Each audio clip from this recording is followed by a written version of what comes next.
Se o medo é um instinto, por que você ainda permite que ele seja seu mestre em vez do seu servo? Qual é o peso da sua paz de espírito? O medo que você sente ou o medo que você permite que os outros vejam? Pense nisso. Imagine a seguinte cena. Você está no centro de um salão lotado. O ar pesa, denso, e centenas de olhares estão cravados em você, esperando pelo menor sinal de fraqueza. De repente, um insulto corta o silêncio em sua direção. Ou talvez, uma ameaça velada. O instinto biológico da maioria seria imediato. O coração dispara, as mãos tremem, a voz falha numa defesa desajeitada e o suor frio denuncia o pânico. Mas você não. Você permanece imóvel. Seu rosto é uma muralha de pedra, ilegível. O seu silêncio troveja mais alto do que qualquer grito de fúria poderia alcançar. Nesse exato momento suspenso no tempo, a hierarquia da sala se inverte. Quem tentou te humilhar, agora te teme. Isso é a verdadeira intrepidez. Não se trata da ausência de medo, mas da recusa absoluta em deixar que ele governe suas ações ou transpareça em sua face. Nicolau Maquiavel sabia, séculos atrás, que o mundo não perdoa os hesitantes e que a busca desesperada por ser amado e aprovado é o caminho mais rápido para a ruína. A vasta maioria das pessoas passa a vida sendo escrava das próprias emoções, reagindo a cada estímulo externo como uma marionete previsível. Elas constroem sua confiança sobre aplausos que, inevitavelmente, cessam.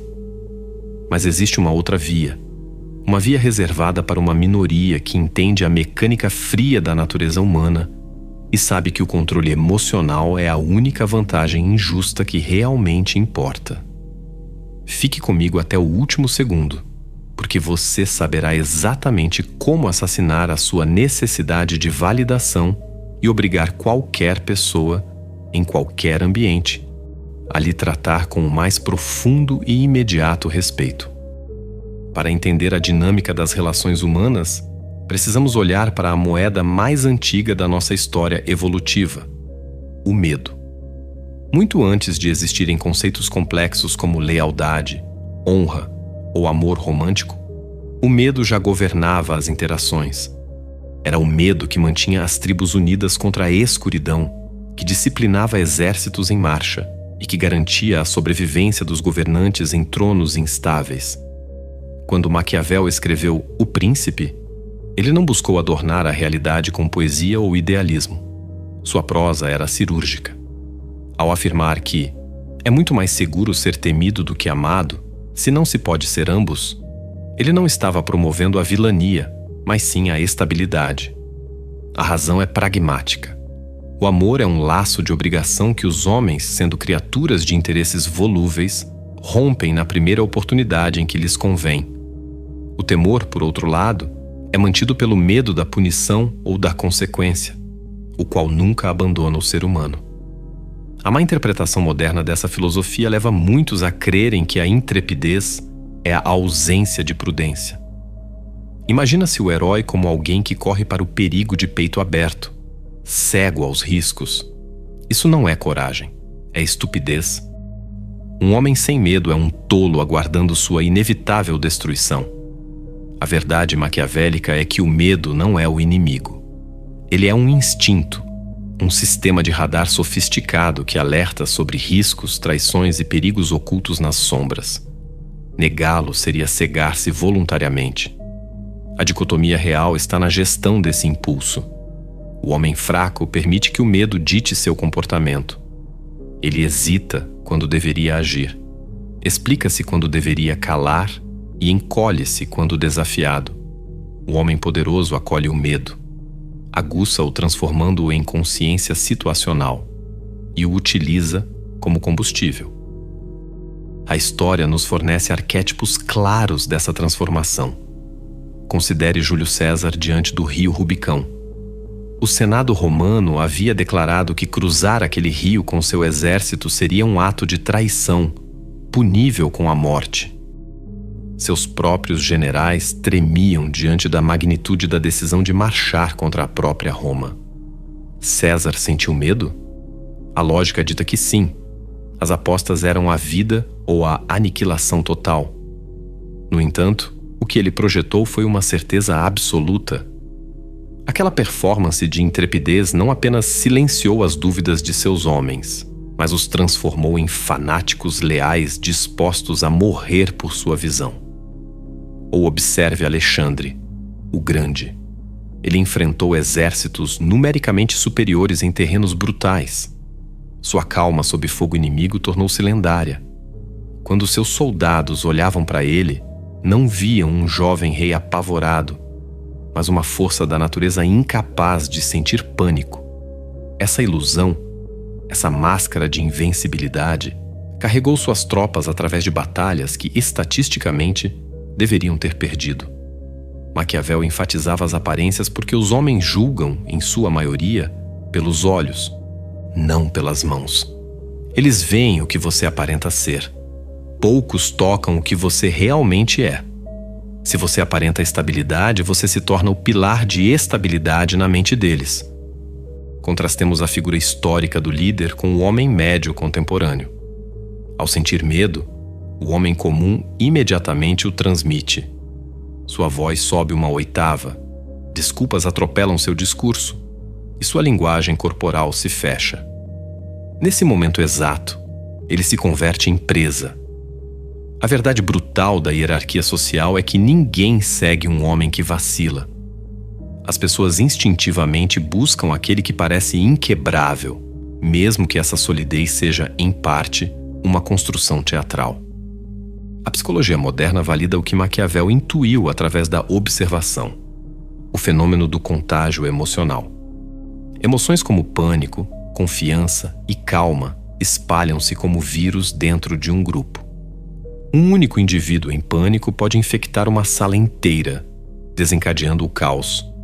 Inversamente, um único indivíduo que mantém a linha com uma quietude absoluta pode congelar uma multidão histérica e restaurar a ordem. Maquiavel compreendeu que governantes são, em essência, atores no palco do poder. A exibição de intrepidez não era uma escolha estética, mas uma necessidade de sobrevivência. Hoje, o cenário mudou dos campos de batalha para salas de reunião, negociações contratuais e dinâmicas de relacionamento. Mas a regra permanece inalterada. Se você demonstrar seu medo abertamente, os outros sentirão o cheiro de sangue. Se o ocultar, dominá-lo e projetar serenidade, eles assumirão que você possui recursos ou conhecimentos que eles não têm. O poder, em última análise, não flui para o homem que não tem medo, mas para aquele que faz com que todos ao seu redor sintam o seu próprio medo de forma mais aguda do que ele sente o dele. Este é o primeiro passo para essa verdadeira maestria. Pare de tentar erradicar o medo do seu sistema. Comece a controlar meticulosamente como ele se manifesta na superfície. No teatro do poder, a realidade interna é irrelevante diante da percepção pública. A intrepidez não é um dom genético, é uma disciplina adquirida, um músculo que deve ser hipertrofiado. Nenhum governante ou predador nasce pronto. A diferença reside na preparação. Maquiavel aconselhava que o príncipe jamais deveria desviar seu pensamento do exercício da guerra, especialmente nos tempos de paz. A lógica é impecável. Quando a tempestade desaba, é tarde demais para aprender a navegar. Você não pode esperar a faca estar na sua garganta para decidir quem você será. Como então se pratica essa arte na vida moderna? O treinamento baseia-se em 3 pilares fundamentais: contenção, exposição e observação. Primeiro, a prática da contenção. A maioria dos homens vaza seu medo através das palavras. Eles sentem o desconforto do silêncio e correm para preenchê-lo com justificativas, defesas e tagarelice nervosa. O poder, contudo, começa na boca fechada. Praticar a intrepidez é treinar-se para não responder imediatamente aos estímulos. Imagine ser acusado injustamente ou desafiado em público. O impulso natural é o contra-ataque imediato. O homem maquiavélico, no entanto, espera. Ele deixa o silêncio se alongar. esticando a tensão até que o acusador comece a duvidar da própria posição. Essa quietude deliberada é uma forma de agressão passiva extremamente eficaz. Ela sinaliza que você não está perturbado o suficiente para reagir sem pensar. Segundo, a prática da exposição. O conforto moderno é um sedativo. Ele nos mantém macios, e é na maciez que o terror cria raízes. Para endurecer o espírito, é necessário buscar deliberadamente situações que provoquem desconforto, riscos controlados que expandam seu limiar de tolerância. Assim como um general treina seus soldados na lama e no frio para que não quebrem na guerra real, o homem moderno deve buscar a rejeição, o debate difícil, a negociação dura e a privação voluntária. Cada vez que você sobrevive a uma situação desconfortável sem desmoronar, o medo perde um pouco de sua autoridade sobre você. É o princípio da inoculação de estresse. Terceiro, a prática da observação. O homem dominado pelo medo tem um foco interno. Ele está preso em um loop de suas próprias ansiedades e cenários catastróficos. O homem intrépido volta seus olhos para fora. Ele estuda o tabuleiro, analisa a linguagem corporal do oponente, verifica as saídas e as variáveis. Maquiavel alertava que ignorar a natureza humana é fatal. Ao treinar sua mente para notar detalhes externos em vez de sentimentos internos, você substitui a preocupação pela estratégia. Quando você vê os padrões se formando antes dos outros, o medo dissolve-se em planos de ação. A história é a melhor professora dessa metodologia. Winston Churchill, durante a Segunda Guerra Mundial, oferece um estudo de caso perfeito. Londres estava sob bombardeio constante, a moral civil por um fio. Em seus diários privados, Churchill admitia seus medos e ansiedades, mas publicamente. Ele caminhava pelas ruínas fumegantes, charuto na boca, queixo erguido. Ele não projetava a ausência de perigo, mas a recusa em se curvar a ele. O que ele transmitia era uma intrepidez contagiante que sustentou uma nação inteira. Seu segredo não era a falta de medo, mas anos de prática em política e guerra, enfrentando fracassos que teriam destruído homens menores. Ou considere Marco Aurélio, o imperador filósofo. Seu reinado foi marcado por pragas, invasões bárbaras e traições internas. Em suas meditações, ele constantemente se lembrava da inevitabilidade da morte e da traição, preparando sua mente antecipadamente. Isso era intrepidez por design, não a ausência de emoção, mas a maestria da expectativa. O paradoxo é que praticar essa frieza não significa tornar-se insensível. Pense no processo metalúrgico. O ferro cru é mole. É o calor, o medo e a pressão, a circunstância, que o endurecem. O homem que suporta ambos torna-se uma lâmina que não pode ser dobrada. A paciência é um subproduto dessa forja. A maioria age cedo demais porque não suporta a tensão da incerteza. O homem intrépido espera o erro do inimigo. Ele permite que o rival se exponha, que a tempestade passe, até que o momento do golpe perfeito se apresente. E, finalmente, a necessidade da solidão. Sem plateia para aplaudir, sem ninguém para validar suas escolhas. É na solidão que você descobre se sua força é real ou apenas uma performance para os outros. A capacidade de sentar-se em silêncio com a própria mente, suportando o peso dos próprios pensamentos sem distração, é a forma mais profunda de treino. O medo não é apenas algo a ser conquistado internamente, é algo a ser projetado externamente. Retornamos à máxima. É mais seguro ser temido do que amado. Isso exige uma dissecação cuidadosa. Não se trata de crueldade sádica. O amor é frágil porque é contratual e depende da gratidão dos outros, a qual desaparece assim que a conveniência acaba. O líder que baseia seu poder em ser o cara legal constrói um castelo em terreno pantanoso. O medo, contudo, corta mais fundo. Ele apela ao instinto de autopreservação. As pessoas podem não amá-lo, mas se temerem decepcioná-lo, Se temerem as consequências de trair sua confiança ou de não cumprir os padrões estabelecidos, elas permanecerão sob controle. O medo impõe limites que o amor frequentemente borra. Mas aqui reside o equilíbrio vital que separa o grande líder do tirano fadado à queda. O medo jamais deve converter-se em ódio. Um líder que brutaliza, humilha e rouba seus subordinados cria um ressentimento que eventualmente supera o medo, levando à revolta. O medo maquiavélico deve ser temperado com respeito. É o medo reverencial. Pense no líder corporativo moderno que raramente levanta a voz, mas cujas exigências são claras e cujos padrões são inegociáveis. Ele não precisa gritar. Seu desapontamento é punição suficiente. Os funcionários não o odeiam. Eles o respeitam profundamente e medem a si mesmos pelos padrões dele. Esse tipo de medo disciplina e foca a equipe. O líder que quer ser amado transforma cada decisão em uma negociação democrática, paralisando a eficácia. O líder respeitado traz clareza. O medo também atua como um revelador da verdade. Quando as pessoas amam você ou fingem amar, elas o lisonjeiam e dizem o que você quer ouvir. Quando elas o temem respeitosamente, a bajulação diminui e a realidade aparece. O medo remove as máscaras sociais. Estudos sobre autoridade mostram consistentemente que as regras são seguidas com mais rigor quando há uma percepção clara de consequência, muito mais do que quando há apenas incentivo positivo. O medo estabiliza o sistema. O amor flutua com o humor. A intrepidez torna-se poder real quando deixa o reino da teoria e entra no reino da ação cinética.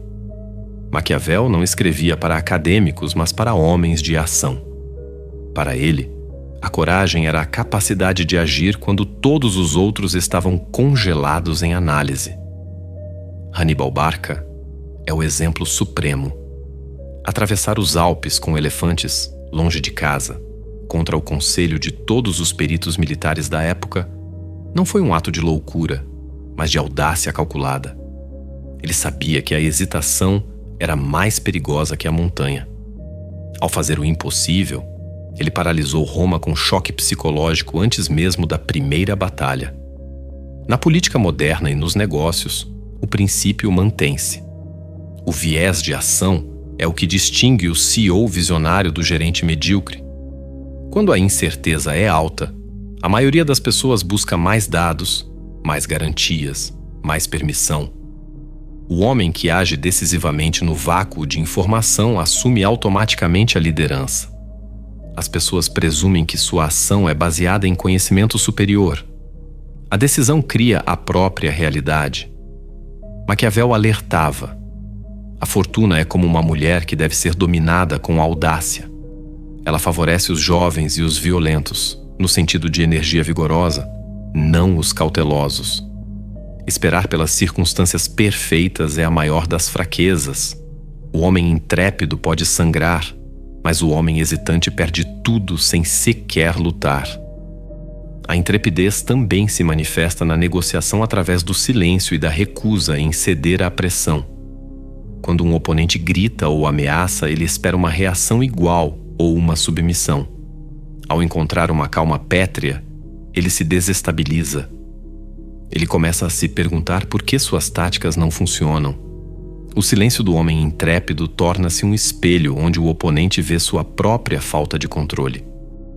A intrepidez não é um troféu para ser exibido. É um modo de operação para a sobrevivência e a conquista.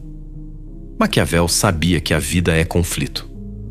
Seja na Florença do século XVI ou no mercado global do século XXI, a dinâmica permanece. Quem hesita, perde. Quem age com ousadia calculada, molda o destino. Esta filosofia se estende para além da liderança. Ela toca a vida pessoal de cada indivíduo. O medo da rejeição, do fracasso e do julgamento são as correntes invisíveis que prendem a maioria das pessoas à mediocridade. Vive-se não pelo desejo, mas pela evitação da dor. Maquiavel chamaria isso de auto-engano. Para viver com poder pessoal, você deve aplicar a estratégia dos príncipes em sua própria vida. Nunca permita que o medo tenha o voto de Minerva em suas decisões. Quando a poeira assenta, quando as crises passam e a história é escrita, quem permanece de pé não é necessariamente o mais inteligente, nem o mais virtuoso. Quem permanece é o homem que encarou o abismo, sentiu o terror em suas vísceras, mas recusou-se a piscar. A liderança intrépida não promete segurança. Ela promete direção. E num mundo que se afoga em incertezas, a capacidade de apontar um caminho e caminhar por ele sem tremer é a forma mais pura e rara de poder. Não busque ser o homem sem medo. Busque ser o homem que o medo não consegue parar. É essa presença indistinguível do próprio poder que faz o mundo abrir passagem. Chegamos ao fim, mas se você ainda está ouvindo minha voz neste exato segundo, entenda o que isso significa. A maioria absoluta, a massa distraída, abandonou este vídeo nos primeiros 3 minutos para buscar a dopamina barata de um vídeo curto e sem sentido. Eles são as folhas levadas pelo vento. Mas você ficou. Isso prova que você possui a rara capacidade de foco e a fome por profundidade que distingue os arquitetos dos operários. Você faz parte de uma minoria silenciosa que ainda valoriza a estratégia acima do ruído. Agora, convido você a um ato de resistência contra a mediocridade algorítmica. Se esta filosofia ressoou em você, não escreva um elogio vazio. Vá aos comentários e digite apenas a seguinte frase código: O silêncio troveja. Que isso sirva como um sinal entre nós. Um marco de que você entendeu que o poder não grita, ele aguarda. E quanto ao botão de gostei, não o aperte porque você curtiu o vídeo. Aperte-o como um ato de rebeldia. Cada like é um sinal para a máquina de que ainda existem mentes que buscam substância em vez de distração. É a sua forma de hackear o sistema e exigir que o conteúdo de valor chegue a mais pessoas que, como você, estão acordadas. E para aqueles poucos que desejam ir além da teoria e entrar na sala de estratégia, faça um convite. Torne-se membro do canal. Não faça isso para apoiar o Criador. Faça isso como um compromisso financeiro e simbólico com a sua própria evolução. Ao entrar para este círculo, você declara que investe na sua soberania mental. É um pacto de que você não aceitará ser apenas mais um rosto na multidão trêmula. E lembre-se, o destino curva-se para quem não se curva diante do medo. O resto é apenas silêncio.